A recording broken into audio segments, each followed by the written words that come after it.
Again, it's not a tank, but one that you're probably fairly familiar with seeing something like this on a lot of the news programmes all the time. This is what's called an APC, or an Armoured Personnel Carrier. The Army love this abbreviation. Armoured Personnel Carrier, exactly as it says on the tin, is for taking soldiers around, armoured personnel, around on the battlefield. They don't actually fight from this vehicle. This, the Army sometimes calls it a back on taxi. The idea is it takes the soldiers forward to the front line, and then they actually keep up, as it's called, or jump out the back to do their fighting. But they're protected by the single plate of this body of this vehicle while they're going forward across the battlefield. Now, on this particular vehicle today, we've actually got some volunteers in the back that are going to say hello to you in a moment. They're actually people that came out the audience. We recruited them earlier on. There's 8 of them in there. We've given them a helmet, we've given them a gun, and they're giving you a wave now. There's perhaps some family members in there.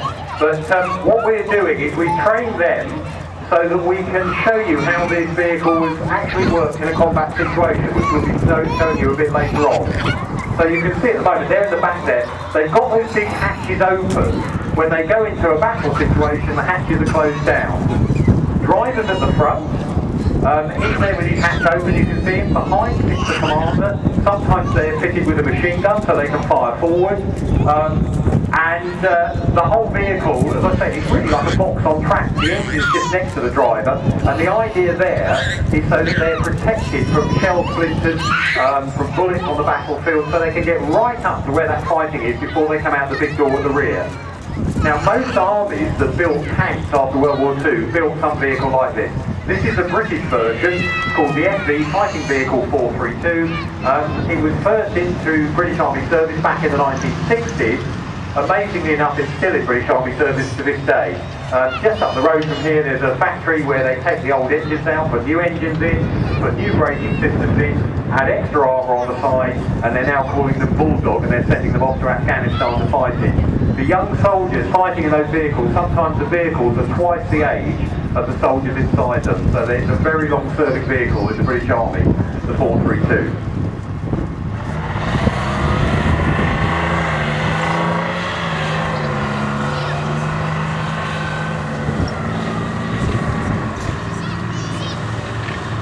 Now the 432 is a good example of how a tracked vehicle works. If you have a look at the tracks on that vehicle, the only 2 wheels that are actually being powered by the engine are the 2 at the front with the teeth on.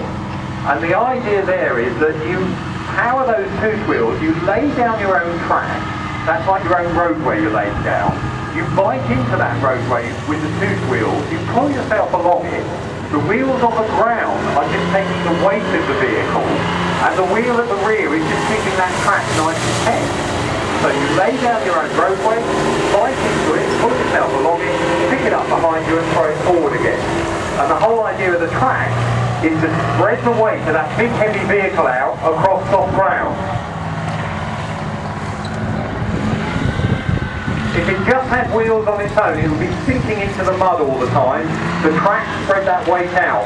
And they got track technology so good that in one of the vehicles inside the museum, the Scorpion-like tank, the ground pressure beneath the track was less than the weight of a human foot.